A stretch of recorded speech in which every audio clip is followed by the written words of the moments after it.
जय हिंद, वंदे मातरम। दोस्तों, स्वागत है आपका एसएस डिफेंस में, जहां आर्मी भर्ती की पूरी तैयारी जीके, साइंस, मैथ, रीजनिंग की एकदम बेसिक से एडवांस इसी चैनल के माध्यम से जुड़कर आप एक बेहतर तैयारी कर सकते हैं। अगर आप आर्मी जीडी के किसी भी ट्रेड से आर्म, आर्मी के किसी भी ट्रेड, जीडी हो, ट्रेडमैन हो, डब्ल्यूएमपी हो, टीए रिलेशन हो, इसकी तैयारी कर रहे हो, ये तो ये चैनल आपके लिए एकदम सही है, जहां आप कवच फाउंडेशन बैच से जुड़कर यूट्यूब के ऊपर एकदम फ्री तैयारी कर सकते हैं। चलिए अब बात करते हैं आज की मैथ के टॉपिक की, जो हमारा सबसे पहला सिलेबस का सबसे पहला टॉपिक हमारा रहने वाला है। चलिए इसकी बात करते हैं।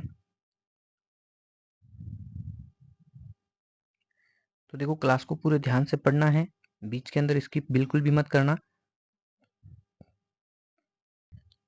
अब बिना देर किए शुरू करते हैं आज का टॉपिक, संख्या पद्धति। इस संख्या पद्धति के अंदर हम लोग क्या पढ़ने वाले हैं? इसमें हम लोग पढ़ने वाले हैं ये सारे टॉपिक्स।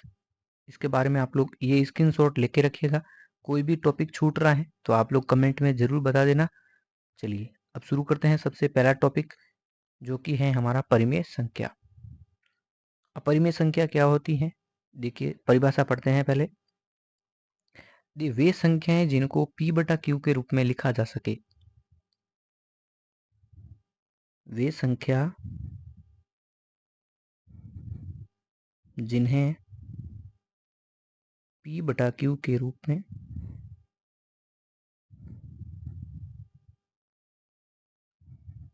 लिखा जा सके या व्यक्त किया जा सके,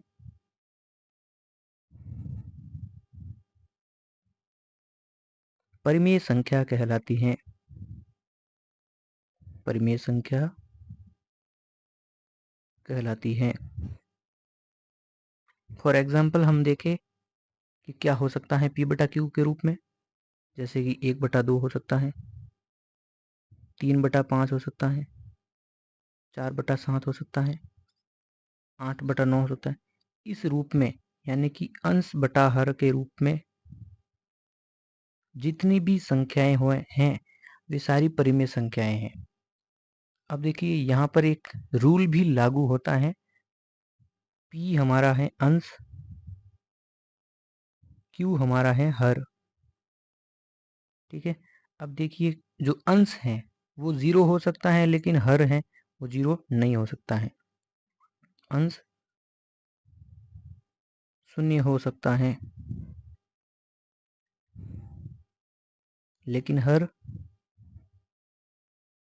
0 नहीं हो सकता है।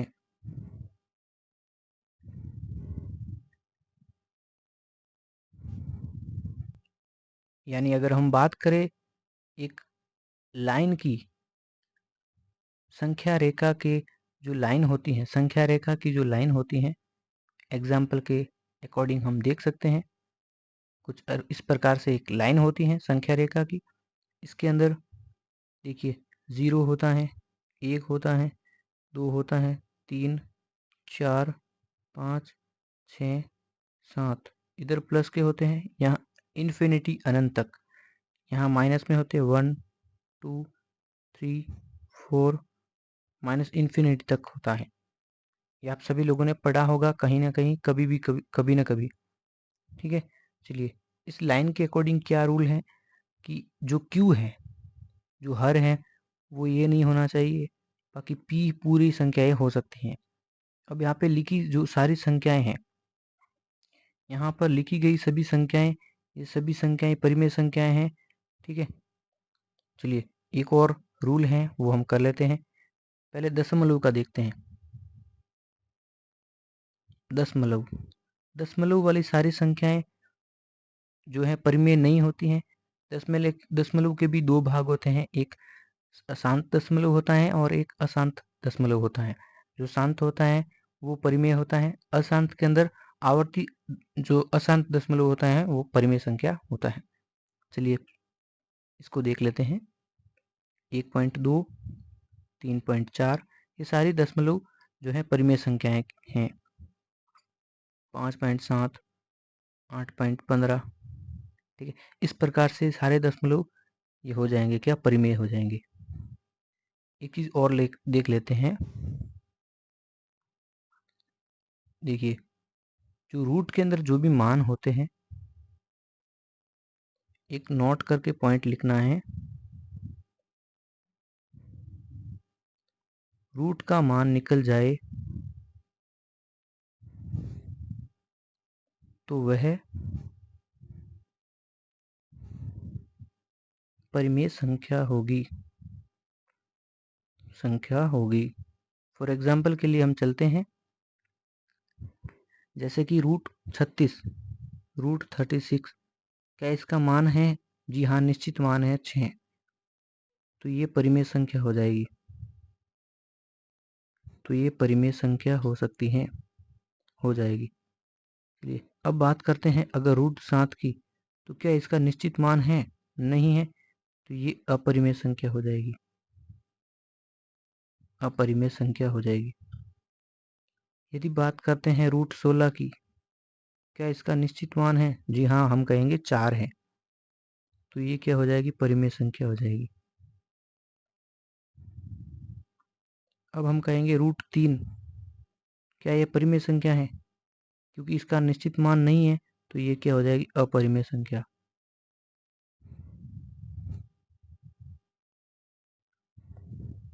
यानी कहने का मतलब ये है, जिसकी रूट का मान निकल जाए, निश्चित मान निकल जाए, वो परिमेय संख्या, जिसका नहीं निकले वो अपरिमेय संख्या हो जाएगी। एक और परिमेय संख्या में एक और लिख देना है, 22/7। ये थोड़ा सा इम्पोर्टेंट हो जाता है। चलिए अब बात करेंगे हम अपरिमेय संख्या की, कि अपरिमेय संख्या क्या होती है। देखिए, वे संख्या जिनको p बटा रूप q के रूप में व्यक्त नहीं किया जा सकता है। चलिए पहले परिभाषा देख लेते हैं। वह संख्या जिसे p बटा q के रूप में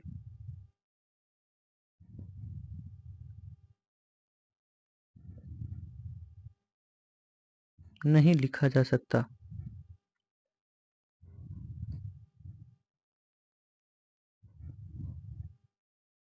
अपरिमेय कहलाती है। फॉर एग्जाम्पल अगर हम देखें कि 1/0, क्या इसको p बटा q के रूप में लिखा जा सकता है? लिखा तो जा सकता है, लेकिन परिमेय कहता है कि ये 0 नहीं होना चाहिए। परिमेय कहता है कि q 0 नहीं होना चाहिए। अगर q 0 हो रहा है तो ये अपरिमेय है। अपरिमेय, p तो 1 है, लेकिन q 0 नहीं होना चाहिए। इस प्रकार से। चलिए और एग्जाम्पल देखते हैं, जैसे कि जिसका रूट मान नहीं निकलता, रूट 3 हो गया, रूट 7 हो गया, ठीक है, रूट 11 हो गया, रूट 18 हो गया, रूट 27 हो गया, ठीक है। इस प्रकार से जो भी जिनके निश्चित मान संभव नहीं है, उन्हें अपरिमेय संख्या कहते हैं। फॉर एग्जाम्पल के लिए अगर हम देखें,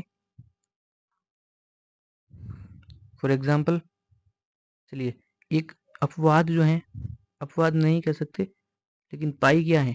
पाई एक अपरिमेय संख्या है।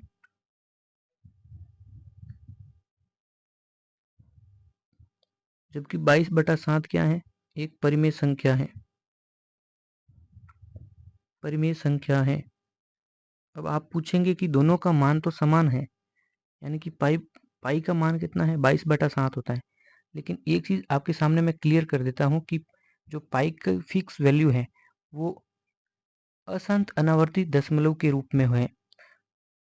पाई का जो मान है 3.1419265 इस प्रकार से है। यानी कि जो नंबर है, दशमलव के बाद नंबर है, ये असमान नंबर है, ये वापस नहीं आ रहे हैं। वहीं अगर 22/7 की वैल्यू देखें, तो यहाँ पे हमें मिलती है 3.1428557।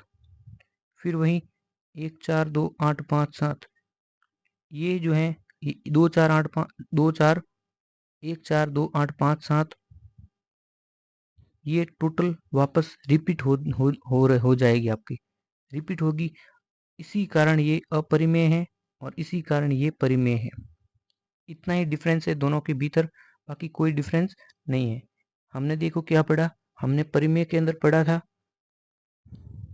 जिसके मान निकल जाए, जिसके रूट का मान निकल जाए वो परिमेय, अन्यथा वो अपरिमेय। तो इसी में हमने पढ़ लिया कि जिसका मान नहीं निकले वो अपरिमेय हो जाएगी। चलिए अब आगे चलते हैं। अच्छा, कुछ इम्पोर्टेंट पॉइंट्स हैं जिसे हमें पढ़ना है।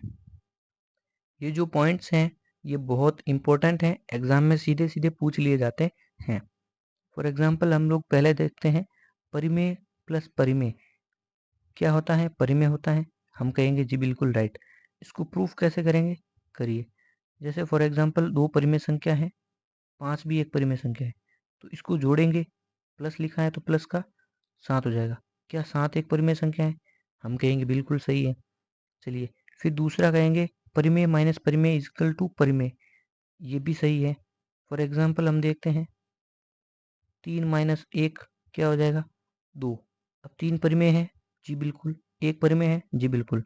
2 क्या हो जाएगा, परिमेय, यानी कि जो मिलने वाला अंक है वो भी परिमेय है, सही है। फिर हम बात करेंगे परिमेय गुणा परिमेय इक्वल्स टू परिमेय, ये भी सही है।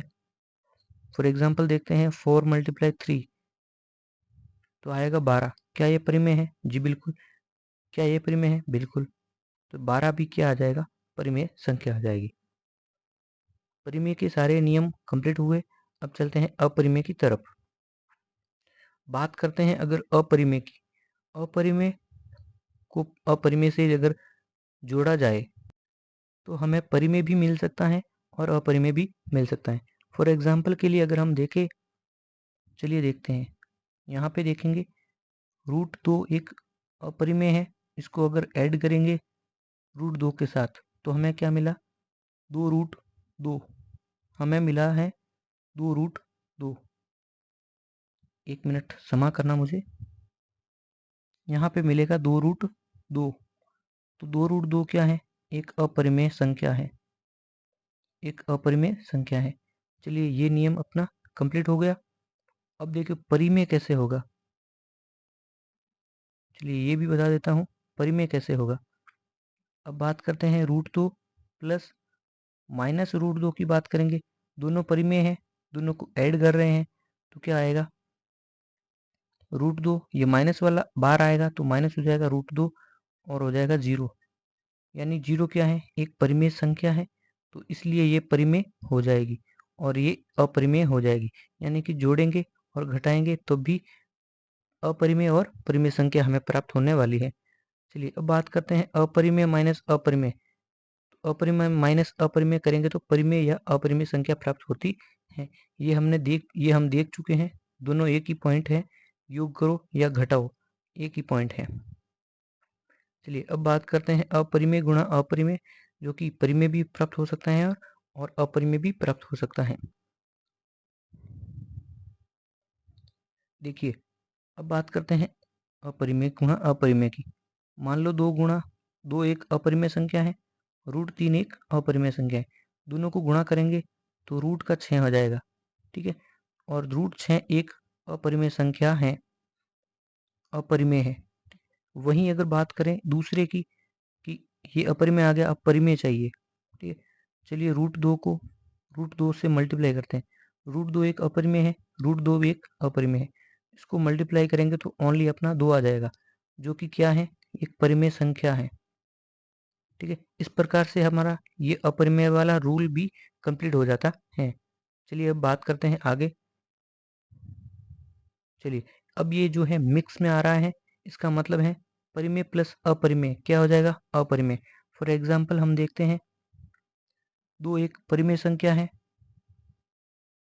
क्या 2 एक परिमेय संख्या है, आप कहेंगे जी बिल्कुल 2 एक परिमेय संख्या है। 2 प्लस हम कहते हैं √3, क्या ये अपरिमेय संख्या है, क्या ये जुड़ सकती है, नहीं जुड़ सकती है, तो ये एक अपरिमेय संख्या हुई, जिससे ये रूल अपना सिद्ध हो चुका है। अब बात करते हैं अपरिमेय प्लस परिमेय प्लस अपरिमेय माइनस अपरिमेय, जो कि अपरिमेय प्राप्त होता है। वही ये रूल्स, जैसे कि 2 माइनस √3 ये एक अपरिमेय संख्या बन जाती है, ये रूल भी अपना कंप्लीट। फिर बात करते हैं परिमेय गुणा अपरिमेय, जो कि परिमेय भी प्राप्त हो सकता है और अपरिमेय भी प्राप्त हो सकता है। फॉर एग्जाम्पल अगर हम देखें परिमेय संख्या मान लो 2 है।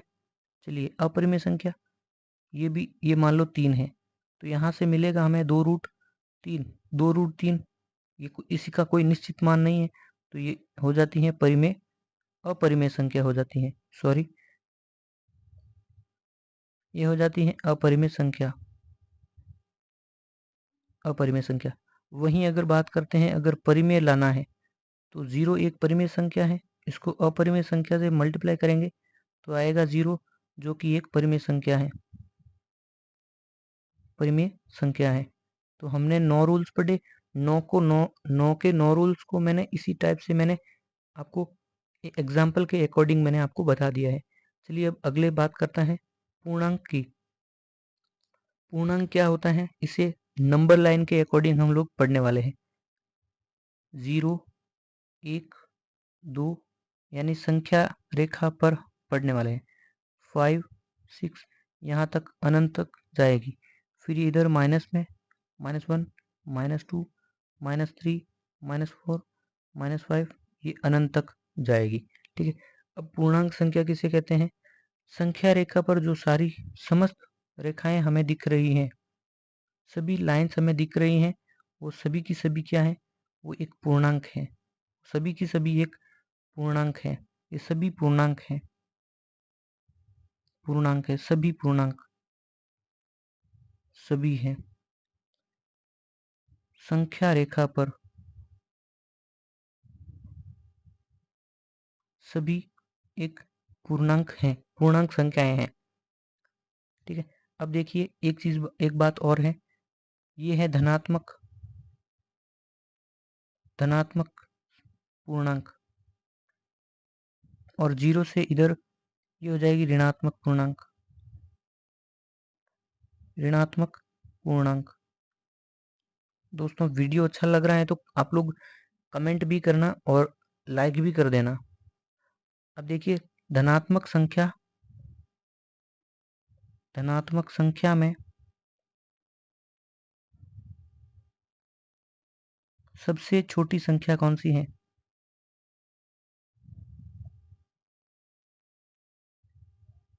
ये हो जाएगी 1। ठीक है। अगली बात करते हैं ऋणात्मक पूर्णांक में।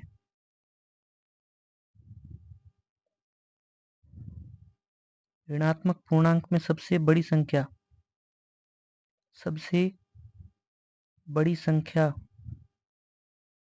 वो है -1। ठीक है। अब -1 क्यों है? ये -2 है, ये -3 है, लेकिन ये -1 है। चलिए बात करते हैं आगे अगली स्लाइड में। ये है पूर्ण संख्या। अपूर्ण संख्या क्या होती है? चलिए पढ़ते हैं। देखिए संख्या रेखा पर ऋणात्मक संख्याओं को छोड़कर जितनी भी संख्याएं हैं वो सभी पूर्णांक हैं। मैंने क्या कहा?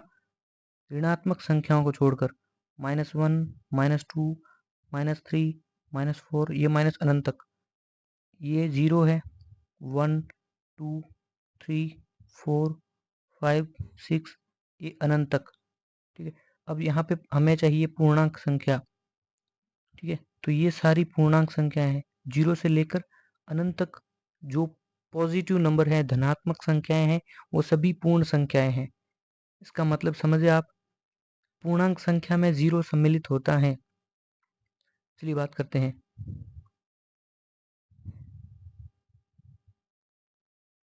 पूर्ण संख्या में धनात्मक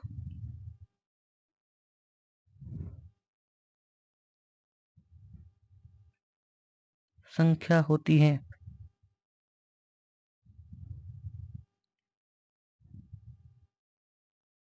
शून्य सम्मिलित होता है। एक पॉइंट और लिखते हैं, सबसे छोटी पूर्ण संख्या कौन सी है?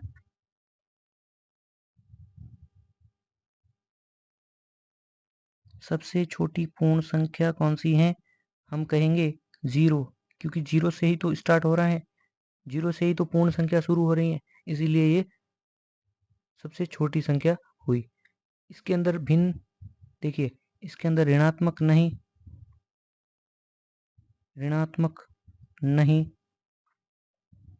भिन्न नहीं और दशमलव संख्या नहीं।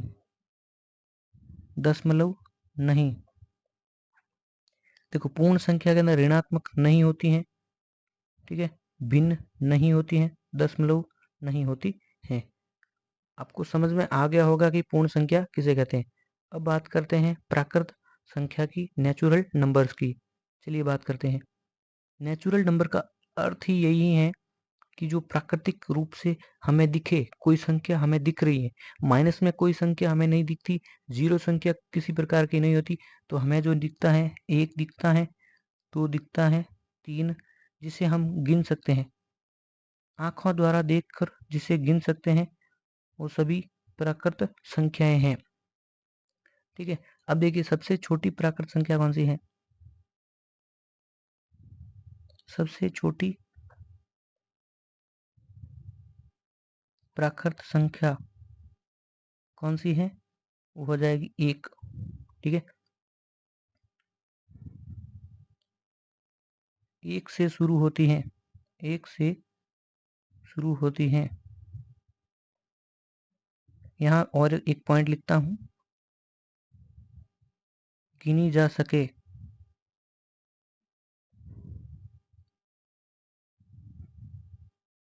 वस्तुएं गिनी जा सके, 1 2 3 4 प्राकृतिक रूप से गिनी जा सके। चलिए अगला बात करते हैं सम संख्या की। सम संख्या की जिसमें 2 का भाग पूरा चला जाए, वह सम संख्या। बात करेंगे सम संख्या की, वह संख्या जिसमें 2 का पूरा भाग जाए।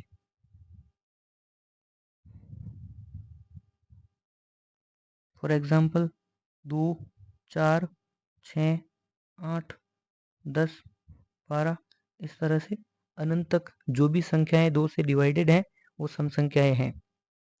अब बात करते हैं विषम संख्या की। चलिए, वह संख्या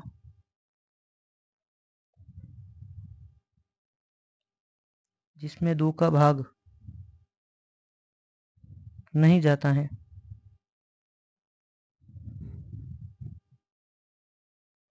ठीक है, फॉर एग्जाम्पल देखते हैं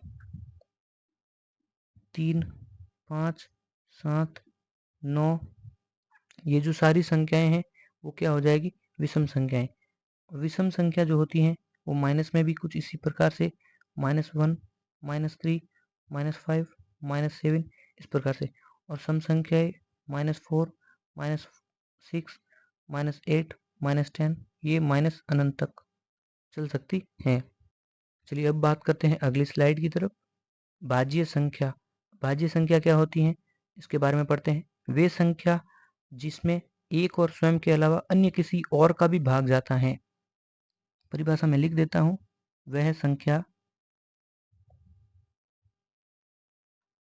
वह संख्या जिनमें एक और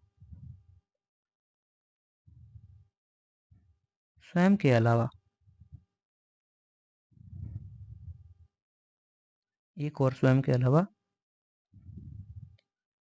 अन्य किसी संख्या का भाग जाए,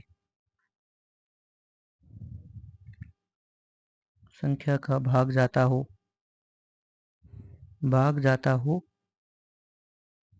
भाज्य संख्या कहलाती हैं।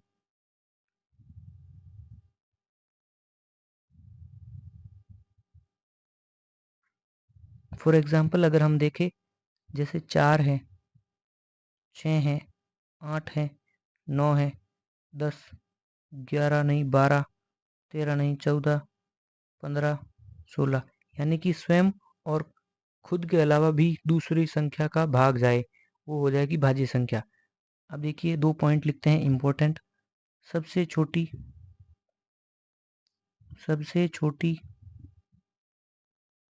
भाज्य संख्या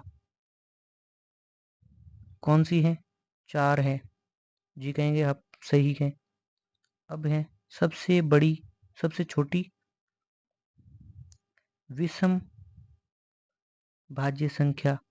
परीक्षा में इसी प्रकार का प्रश्न आता है जो घुमा देता है। 9, ये दोनों थोड़ा इम्पोर्टेंट हो जाता है। चलिए अब बात करते हैं अभाज्य संख्या की। अभाज्य संख्या क्या होती है? अभाज्य संख्या वह होती है जिनमें, परिभाषा पढ़ लेते हैं, वह संख्या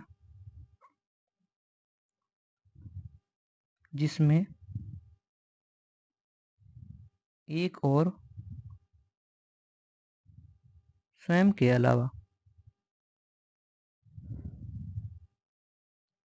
अन्य किसी संख्या का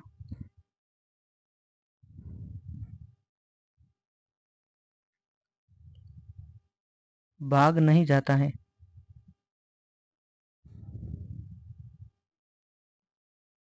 वो हो जाएगी अभाज्य संख्या। फॉर एग्जाम्पल देखते हैं, कुछ भी देख सकते हैं, जैसे कि 2 हो गया, 2 है, 3 है, 5, 7, 11, 13, इस प्रकार से हो सकती है। अब एक बार देख लेते हैं कि अभाज्य संख्याएं कौन कौन सी है। देखिए 1 से 25 तक बात करें तो 25 अभाज्य संख्याएं हैं, जिसमें से देखते हैं, एक ट्रिक है, ट्रिक के अकॉर्डिंग हमें याद रखनी है। 44, 22, 32, 23, 21। 44 मतलब फर्स्ट लाइन में 4 नंबर है, सेकंड में 4, थर्ड में 2, फोर्थ में 2, फिफ्थ में 3, सिक्स में 2, सेवेंथ में 2, एट्थ में 3, नाइन्थ में 2 और 10th में 1।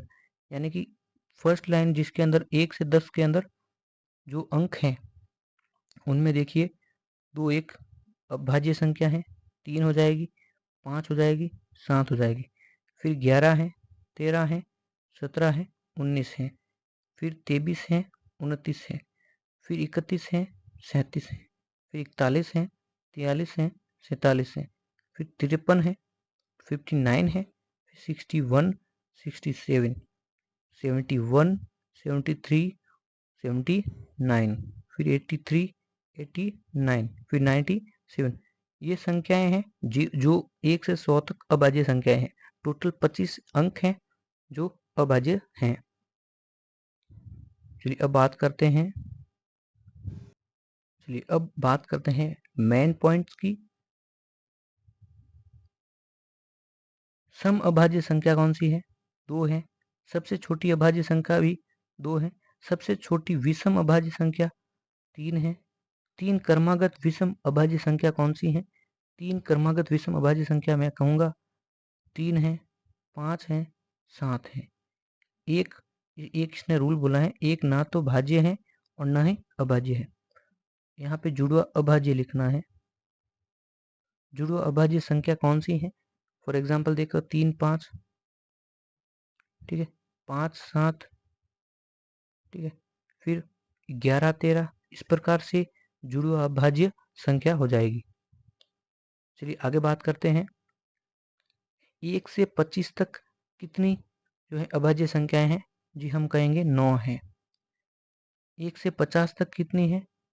1 से 50 तक 15 है। 1 से 75 तक कितनी है? 21 है। और 1 से 100 तक कितनी है? 25 है। ये सारे इंपॉर्टेंट हैं, इन्हें याद रखना है और समझना भी है। चलिए अब बात करते हैं सह अभाज्य संख्या। सह अभाज्य संख्या का नाम पहली बार आप लोग सुन रहे हैं, तो क्या होती है? देखिए जिनका मसप जो है वो 1 हो, ठीक है, यानी दोनों संख्याओं में सेम संख्या का जो है भाग नहीं जाना चाहिए। जिनका HCF 1 हो। क्या है? जिनका HCF जो है यानी कि मसप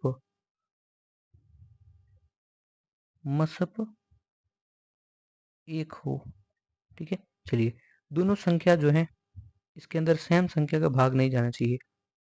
फॉर एग्जाम्पल के लिए देखते हैं, 2 है, 3 है, ठीक है, 11 है, 13 है, फिर 18 है, 25 है। इनका मसप जो है वो क्या होना चाहिए? 1 होना चाहिए। अब बात करते हैं संपूर्ण संख्या। भाई संपूर्ण संख्या क्या होती है? यानी कि स्वयं के भाजक को छोड़कर शेष भाजकों का योग संख्या के बराबर हो, ठीक है। अब देखिए कौन सा है? फॉर एग्जाम्पल अगर 6 है, 28 है। 6 क्या है, 1 गुणा 2 गुणा 3 करो, क्या मिलेगा, 6 मिलेगा। अगर अगर इनको जोड़ भी दे, यानी कि 1 + 2 + 3 को जोड़ भी दे तो भी हमें 6 ही मिलेगा। इसको देखें 1, ठीक है, इसका अगर मल्टीप्लाई देखें तो 1 डॉट 2 डॉट 4 डॉट 7 यही होगा। और अभाज्य कौन सा है, और 14 हो जाएगा। ठीक है, ये हो जाएंगे इसके अभाज्य गुणनखंड। अगर इनको ऐड करें 1 + 2 + 4 + 7 + 14, ठीक है, इसका मतलब ये मत समझना कि ये 14 के साथ मल्टीप्लाई हो रहा है, नहीं, ये अभाज्य गुणन के साथ में ऐड हो रहा है, यानी कि जिस 28 के अंदर 14 का भाग जा रहा है वो उस तरह से समझना आप लोग। तो ये हो जाएगा 28, इसको ऐड करेंगे तो, यानी कि संपूर्ण संख्या का मतलब ये हो गया स्वयं के भाजक को छोड़कर शेष भाजकों का योग संख्या के बराबर हो तो वह संपूर्ण संख्या कहलाती है। चलिए आगे बढ़ते हैं। अब है जातीय मान। जातीय मान का क्या मतलब है भाई, जातीय मान, जातीय मान जैसे देखिए तो खुद ही होता है, खुद का खुद का खुद ही होता है, होता होती है, ठीक है। जैसे एक संख्या लेते हैं 8, 8 का जातीय मान पूछे तो 8, 9 का पूछे तो 9, 5 का पूछे तो 5। फॉर एग्जाम्पल अगर इसमें देखें 6 का पूछे तो 6, 3 का पूछे 3, 5 का पूछे तो 5, 7 का पूछे तो 7, इस प्रकार से हो जाएगा। वहीं अगर मैं स्थानीय मान पूछ ले कि 7 का स्थानीय मान इसमें क्या होगा, तो हम जवाब देंगे 70, लेकिन यहाँ 70 जो है ये जातीय मान नहीं होगा, ये 7 का 7 होगा। चलिए बात करते हैं आगे पॉइंट की। चलिए स्थानीय मान आ चुका है। स्थानीय मान हमने छोटी कक्षाओं में पढ़ा होगा कि स्थानीय मान क्या होता है। एक बार मैं समझा भी देता हूँ कि स्थानीय मान क्या होता है। इसमें अगर पूछ लिया जाए कि 7 का स्थानीय मान, 7 का स्थानीय मान